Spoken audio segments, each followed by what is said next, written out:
in college, I was a college athlete. Yeah, you used to ball, right? Yeah, you so got we skills. Used to. Yeah, not so much now. The knees and the ankles be like, nah, we're good. Yeah. But it was a good time. We used to party a lot. I remember I threw this big party one time, and it was like. Where was this at? In Montana. In Montana? Yeah. Okay. And I threw this party, and the whole, we lived in an apartment complex. Okay. The whole complex came to my house. Damn. And for this party, right? And so everybody's partying. My roommate at the time was out of town. I didn't know dude like that. I didn't know him. They just put him in I had a place myself, and they just put him in there. Gotcha. And then... prison, they just put him in there. Low key, right, he just showed up one day and was like, yo, I'm your guy. And I was like, okay. So he's going out of town. He's like, hey, can my girl party with y'all? And I was like, I don't care, whatever. So we throw the party. While he was going out of town, he asked if his girl could party with us? Right. Okay. And I said, whatever. It's Montana, I guess. I don't know. I'm chilling, party's going on. And next thing I know, mind you, when we threw parties, people would walk to different people's houses too, because this is Montana. Everybody left their doors unlocked, so you just go to somebody else's house. You need a snack or whatever, or you're trying to sneak off and do some, whatever. Right. So I walk. There was a place for that. I walk into a house, and one dude is smashing this chick over the stove. Damn. Smashing this chick. It turns out to be my roommate's girl. Whoa, the one who was like, you can party with them? Right. So the homie smashing. Somebody's waiting in line. Whoa. And they was like, yo, you on next? And I was like, nah, bro, I'm good. What? I was they offered you that shit like a Costco sample. But she didn't even, she was just like who, and I didn't want no problem. We in Montana. It's, you know what I'm saying? I'm a black, she white, I don't want no cases. She was a white girl. Yeah, I'm good, bro. Okay. So one smash, I just walked out. Yeah. I just walked out. Right. I don't know what they did. Right. But apparently, 3 or 4 of the homies smashed that night. Damn. So they smoke with her. They do all these drugs, after, whatever. So he comes back the next day. Mind you, the dude who was going out of town. The roommate, yeah. Okay. He comes back the next day. Mind you, my toilet has been broken. I got a fine that night. Damn. It was the hangover type shit. Yeah, it was a dope party. I got fined, but I was pissed about the fine because I'm like, how was there a noise complaint when the whole complex is here? Right. There's no way there could have been a noise complaint. There's always one. But no, it was literally impossible because she said your neighbors complained. Both of the neighbors were at the party. Oh, damn. So nobody complained. You just came being a bitch, trying to. So I got a little. I got a little fine, a little $25 fine. But in college, I might have been $1 million. Yeah, you could eat on a week for $25. $25 in college was $1 million. Right. So you got I was Biggie pissed. Fry, the small fry. Yeah. So I was hot. But anyway, my roommate, he shows up and he goes, "Hey man, I just want to say, thank you for letting my girl party with you guys. She said she had a real good time." I was like, shit. It's like, shit. Did she tell you how good a time she had? I didn't say nothing. I was just like, she did. Damn. Okay, well, no problem, man. But then he goes to the bathroom. She comes knocking on my door. She was like, "Hey, have you seen my drugs and my weed? I can't find it." I was like, "Y'all did all of them." Right. And she didn't remember. And she was like, "Really?" And I was like, "Y'all did all of them." Damn. All the drugs, all the weed. And bitch, you did everything. All of them too. I didn't even bring that up. And then she was like, "Oh, okay." Because I had a really good time last night. I was like, "I know." Damn. I saw you. So after that, I didn't look at him the same anymore. And I felt bad because he was one of them corny, nice guys. Yeah. And she used to cuss him out all the time and just she was hella mean to him. She didn't respect guys, him. Man. It's always the nice guys. She did not respect him. He looked at me like, just thank you, man. I was just like, buddy. Don't thank me, my brother. And I didn't know him though. So I knew my teammates, but he wasn't I was just like, bro, your girl is not for you. Right. And I wish at that moment you could have turned into what's the character? Akbar. Akbar. Akbar. I wish you could have turned into my brother. Actually, it was wild, but I was just like, and I never said nothing. She never said nothing. They ended up breaking up because she was just. She's for the streets. But I never said a word. And my teammates was like, every time I threw a party, they was like, "You having that girl over?" And I was like, "Nah, they broke up, bro. You gotta go." She was getting special requests, bruh. She smashed everybody. Damn. She smashed everybody. She was like, "I had a great time." And I was like, I know. Wow. I know. That's wild. See, as somebody who didn't play high school basketball, But somebody who used to try to talk to girls that talk to niggas that play high school basketball. I knew y'all niggas on the road doing that shit. Well, in high school, I wasn't doing that. That was college. College, yeah. That was college. High school, we wasn't. High school's chill. Well, you couldn't really do too much. You didn't have that freedom. College wild. Yeah. College sports is wild as hell. Gotcha.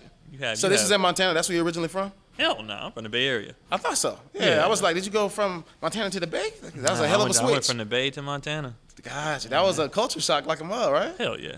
Yeah. I low key looking back, I think we had like some form of a depression kind of thing because like all we used to do was sleep and mark off the days. Like that first year, damn, we used to be like, I want to go home. Like we would just go to practice, go to class, and sleep. Damn. I was like, I don't like it here. You know, I mean, it's trash. Yeah. And mind you, when I first got there, I didn't drink.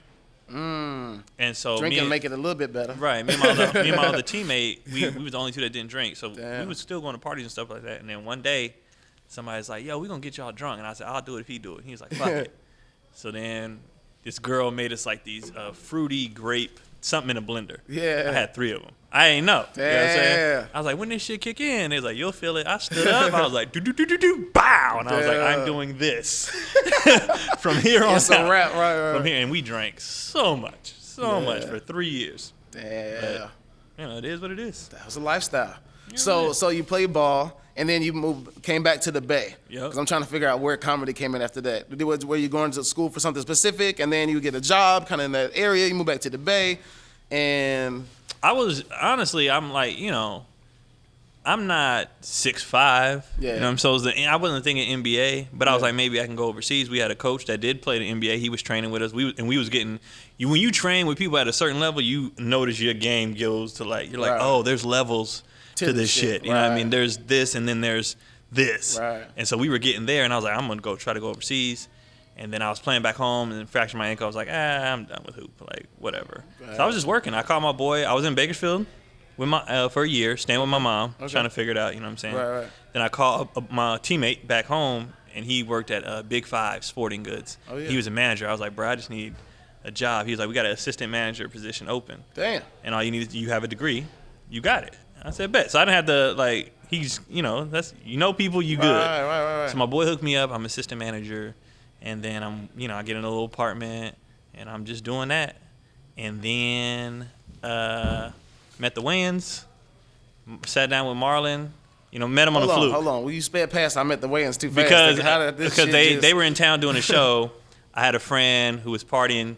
It was like, you want to roll with. So that's how I met them. Gotcha. This is before you doing comedy at this point. I'm not doing any comedy. Gotcha. My boy had just started comedy. You comedy. had Big Five and shit. Yeah. Right. I knew I didn't want to do that. Right. And my boy had just started comedy like 6 months before that.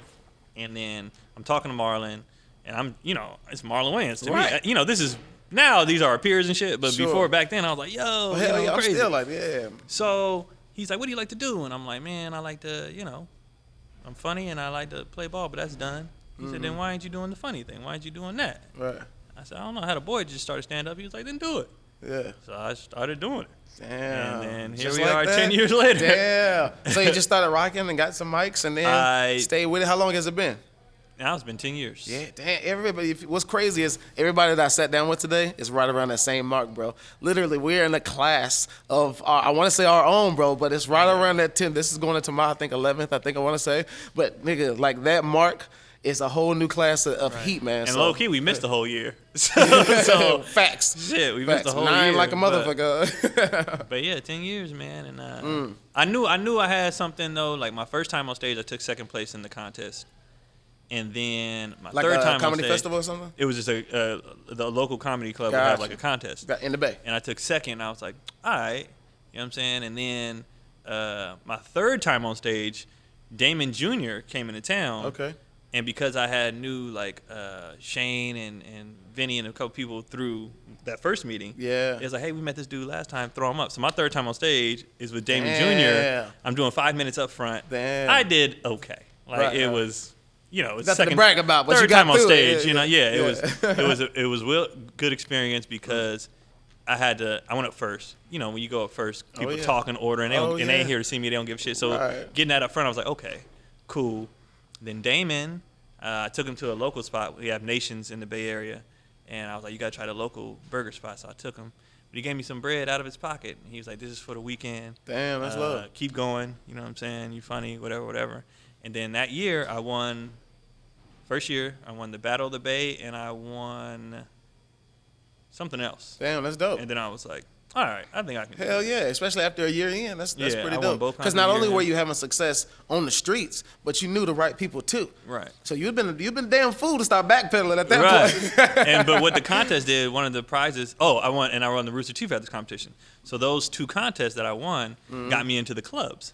Part of the prize was hosting. So now I'm hold up, comedians watching this, aspiring comedians, it don't usually work. No, this it doesn't. way. It definitely does not. It doesn't usually work. It this does way. not. So I'm like 11 months in. Yeah. And I'm opening for Tommy Davidson and Charlie Murphy. Lit. So that's the first time I do. Now I'm doing 400 seater. You know what I mean? I got to experience that. So I did all this early. Yeah. So then I got into, the way it works in the Bay Area, to get up at Cobb's and the Punchline, you got to show up for I think 9 months, and then you finally get up, whatever. Right. Man, I had a friend that was like, man, this dude's funny.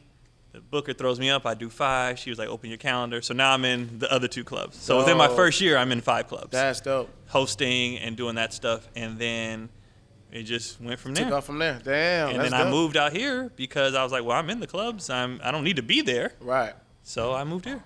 And Gotcha. then I've been out here 7 years. So I did 3 years there, and I've been 7 here. Dope. LA is home now. Yeah. That's what's up. That's what's up. It was going to be New York or LA, and Yeah. we chose LA. Good choice. But it definitely, my first 3 years it's not supposed to happen. It was so lucky. Yeah. So it was always like right place, right time. Yeah, but I think that goes to show you though too, man. A lot of this is talent, but a lot of it's just sometimes being in the right place. You know, I'm from Louisiana, and that's a place where there's only so much opportunity you're gonna get there.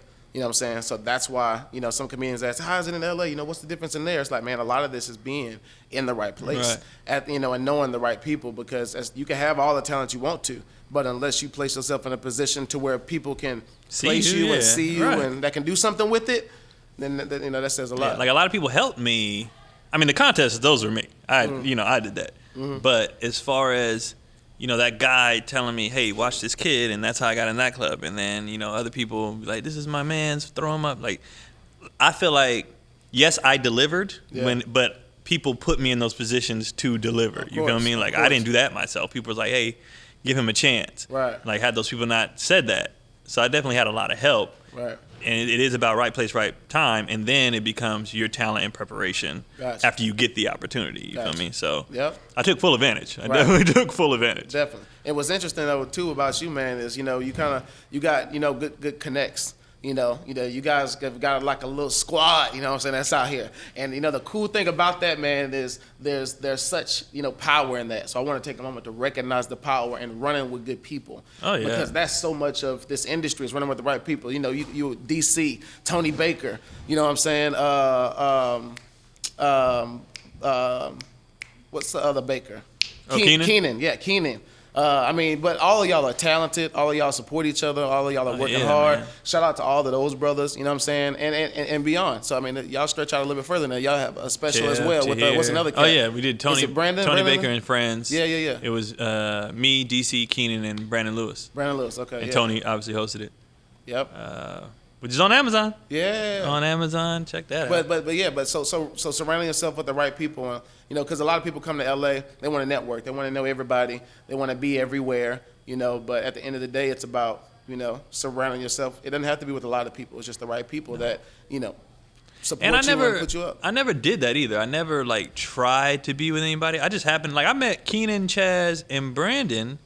I first got to LA. I went to the open mic at Flappers. Went up. Somebody else just did the same thing, open mic. And I went up. I went up before them, and they was like, "Dude, was funny." it 11 o'clock show?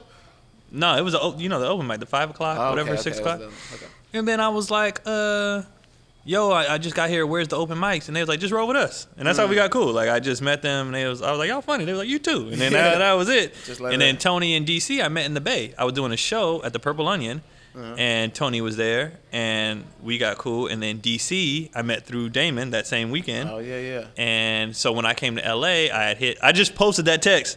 Wow. I had hit Tony and DC like, hey, I'm coming. I'm trying to do Crack 'em Up. It was like years ago. Yeah, it was 2011. I saw that. And I was like, I'm trying to do Crack 'em Up. And they was like, you on the show? Yeah. And I did my 7 minutes that I've been doing in the Bay. Yeah. That's already polished and everything. So I crushed. Right. And when you crush in front of comics, they respect you. Yeah. So then comics is like, yo, what's your name? And that's how I met everybody. But DC and Tony got me up. Right. And a quick shout out to Crack 'em Up Thursdays. Yeah, and Shout out to Michelle Murdoch, you know what I'm saying, at the Comedy Store.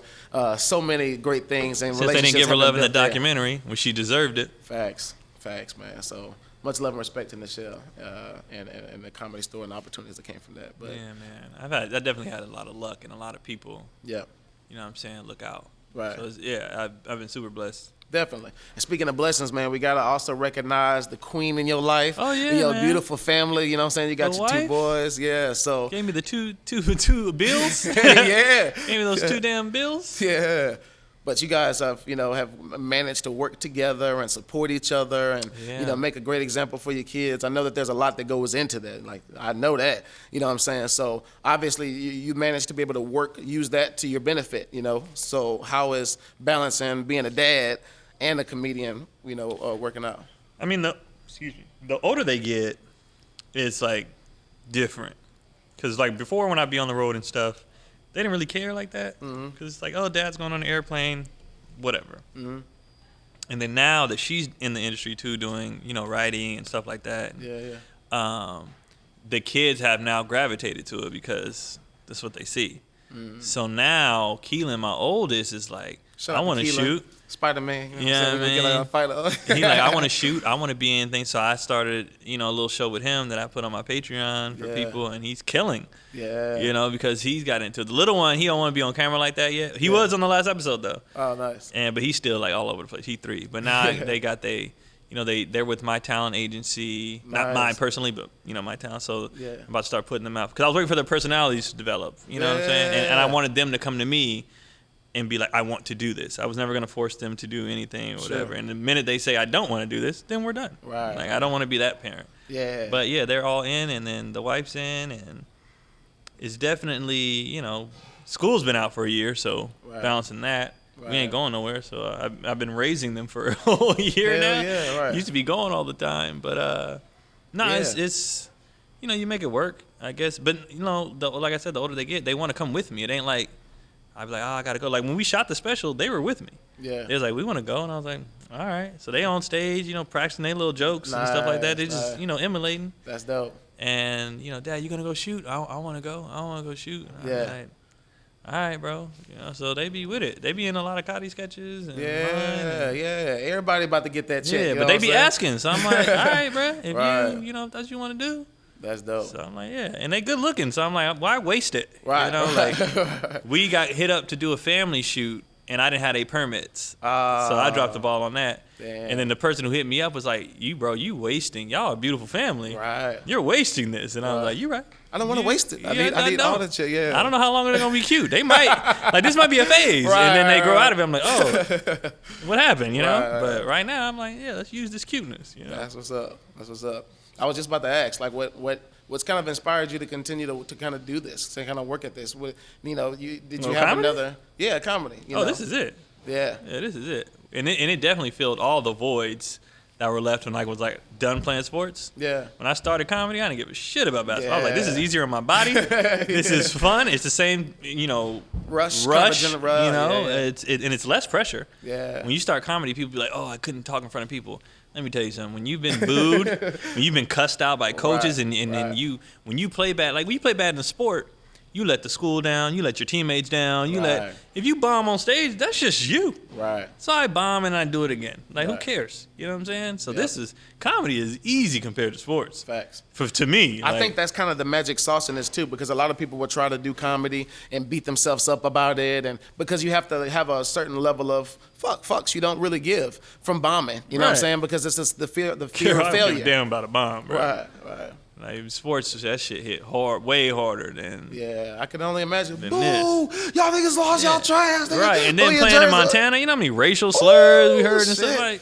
Oh, they was looking at you like, you know what I'm saying, back in the day. Who's this boy finna come up here and do? Yeah, like we don't care about no comedy. Comedy is light work compared to sports, bro. And then even the work, like the work, sports versus comedy, like it's a different kind of work. We do a lot of work in comedy, but it's just way different than what that was. For me, if it's not physical labor, I honestly don't feel like it's work. Yeah. Like that physical stuff to just putting your body and the mental and all. This is just, comedy and entertainment is just a mental thing you got to get over. Once you get that, Right. and I had that from day one because of sports. So I was never tripping off the, Right on time. the networking thing, trying to make friends. I didn't give a shit about friends. Whoever I met was organic. Right. I wasn't hanging out or trying to, connive and get stuff. I was just like, whatever's going to happen, You went out happen. here Hollywooding because that's the Hollywood thing. Yeah. I was like, whatever's going to happen is going to happen. Yeah, I wasn't, like, if you look at my gram, I don't be posting pictures with celebrity and none of that shit. Like, that's shit. Yeah. I'm just here to just tell jokes. I just want to have fun. We get paid to have fun. I cannot complain about a single thing. Right, facts. We get paid to That's the gratitude. I was just talking about that gratitude. Fun pays my bills. Yeah, exactly. Why as would much I as we complain? want to compare ourselves to other people, because some Right. comedians get in ruts, because they want to achieve things that they haven't yet. Because their mind's messed up about what made it is. They be like, oh, I need to make it. I'm like, my nigga, I support my family with a dream. I've already made it. Right. Then there's just levels to making it. Right. I can be the made it where I'm making millions. Right. Of course, that's a different level. But as far as made it, I don't need nothing. I don't want for nothing. Right. And I do this all by entertainment. Right. I'm not going to complain about shit. a slam dunk. I'm Right. literally living a dream. Right. So I've already made it. It's just levels to it. You know what I'm saying? And people, they're always, and my dad helped me with that. Because when I was starting off and I'm opening for these big names, I'm just seeing them and I'm looking here. And I was like, man, I got to get here. I got to here. He was like, enjoy the journey, bro. He was like, you grew up on A Living Color and now you've opened for every single one of these people. You know them. He said, this is what he told me that really put it in perspective. He said, I'm like maybe 2 or 3 years in, maybe. He said, if you dropped your phone on the ground and somebody picked it up and seen the numbers that was in your phone, they would lose their mind. Like, look at who you know now. Look at what you're doing now. And I was like, yo, that's crazy. Like, I never thought about that. Like, I'm texting, Right. like it's normal, Fucking but wings, everybody else bro. is like, and I thought about that recently, when Tiffany won her Grammy. Yeah. I was Shout like, out yo, to Tiffany Haddish, yeah. I was like, congrats. She was like, yeah. And I took a step back and I'm like, for us, that's normal. Right. Somebody else would be like, you know her? Right, Even when it right. comes to our friends, like people we flip. I've been on the road with Tony. People flip out with Tony and Kev on stage, and I'm Oh, like, yeah. The they be fan at my base is house, ridiculous. bro. Yeah, And the it's fan base like is ridiculous. we're already I play living Call of Duty with a Tony dream. and shit. They Yeah, like, yo, he got a whole base. Just watch him whole play thing. games, bro. we're already living a dream, and a lot of people they're always looking here, and it's like take a step back and just we're already here. We're in it. Like, Message. enjoy it, have fun, like especially if you're living off it. If you're living off it, shut your mouth. Exactly. Like, and you could be working some job that you hate, Right. punching a clock, dead inside. You're even if you're barely making it, you're still you're good. Like you're good. So I definitely enjoy even when COVID hit. It could have been a lot worse. Yeah. COVID hit, and I was like, okay, I'm just gonna step it up on the social media side. Oh yeah. And I didn't have a drop off financially. And I actually increased my fan base and all this. So I was like, even COVID was a blessing. Yeah. Like I'm always glass, half full. I'm super positive, and maybe that's why stuff happens. Yeah. I don't know, but I'll be I like, think that has a lot to do with it. I'll be like, nah, we'll be fine, guys. Like, stop worrying about stupid shit. Right. Like, we'll be all right. Yeah. Like, people be worried about the wrong things. Like, we're fine. We're good. You healthy? Did you wake up? Exactly. Your bills? You're Amen. good. Well, Like, relax. Yeah. Like, stop worrying about other people. And that's the thing too, the blinders. You know what I mean? Right. Like, and I get it. We have social media. You can't help but watch other people. But what's for them is what's for them, and what's for you is what's for you. Like, cheer them on. Be happy for them, but don't be envious. Don't Right. be like, I need that, I want that. Right. You know, like That's you'll the get fine there. line. Yeah, Yeah. you'll get there. Like it's their time right now, and then Right. it'll be your time, and then it'll be Right. somebody else's time. Like just enjoy it, man. I Just saw a enjoy post it. that said one of my boys posted. He was like, "I'm gonna clap for others, until it's my time." Right. And that's really all. And it I is. genuinely be happy. Right. Like I really be. When I saw that you was doing this and your show had picked up and everything, I was like, all right. And I saw the growth. I was like, hey, Yeah. I really be happy when Kev got nominated. When Tony was doing I'd be Crazy. Same really here. Same happy here. for people because everything becomes that much more tangible for us. right. And then you see we also see the beginnings. Right. Like the world sees now. Right. They see Ron's national commercial and Insecure and stuff now. Shout out to Ron G. But we knew then, and then they see all the world sees is now, but we saw the rise, Right. and it's like this is cool. Like, definitely this cool. is really cool. But that that's our friends- motivation, man. That's Right. motivation. It's- Exactly. And it's not motivation. That's the thing. It's motivation. Yeah. It's not competition. Exactly. And Damn, a lot put of that people, on the shirt, dog. A lot of people. I should actually. I Yeah. just thought about that.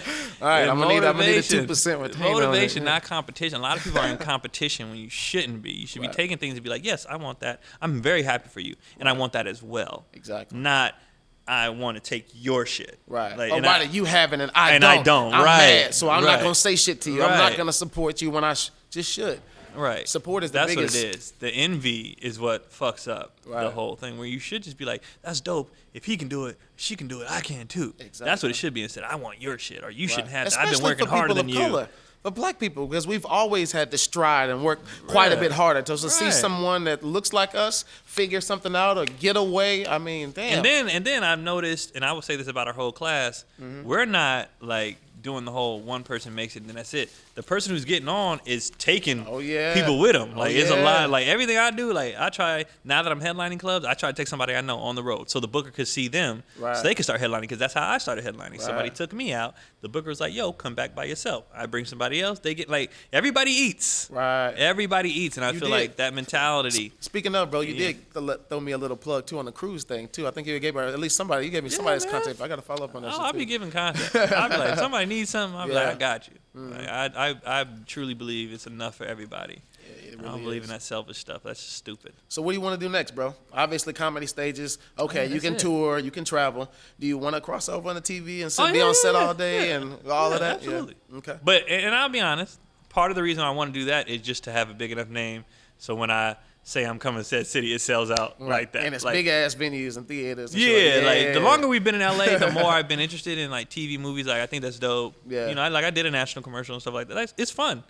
But stand up is always the baby. Definitely. But I definitely want to do TV and movies for sure. Dope. What kind of movie do you see yourself doing first? Like action or like a comedy? Yeah, I want to do. Cause I know drama. You can't get your. No, I can do drama. I can't even see it being that serious. You know what's crazy is casting directors actually like comedians for dramas, because when we're on stage telling jokes, we're drawing from so many different places. Like you see comedians come in and out of characters, blah blah. So we're actually good at it, and we don't even know it. And if we get a coach on top of that, like a little acting coach or whatever, we're actually, a lot of the people you see, like the Snowfall, and it'd be a lot of people, comedians be crushing. Insecure is just a show full of comedians. Right. Outside of Issa and like the main cast, everybody else is just comedians. And Issa could probably do shit pretty good on stage. Actually, she put some shit together.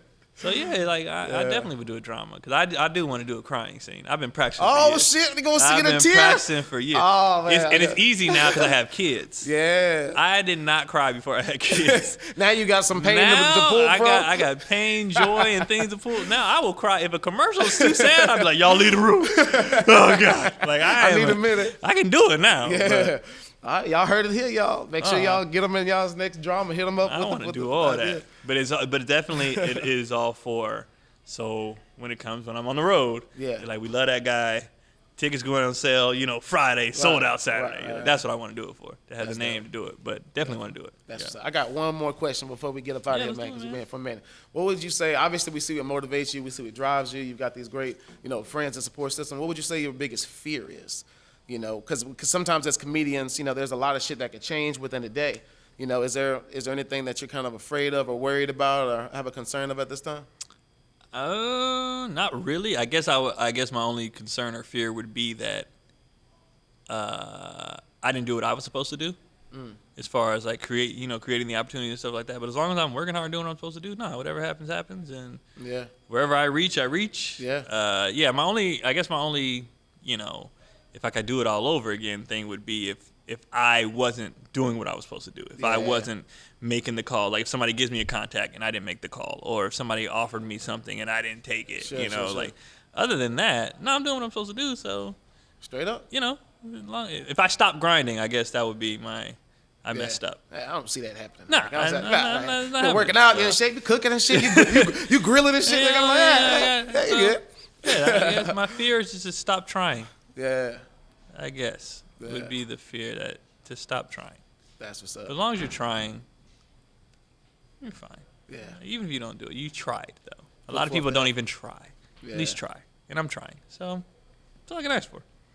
There it is. Damn, man. That's it. Well, damn, dog. I'm glad you fell through and came through. It's good to catch up with you and all that shit, man. This whiskey's delicious. It's told you, man. It's smooth. You gotta watch it. It's Sneak like up on you now. College flashback. Oh, Somebody come in. Hey, y'all want some? Hey. Right.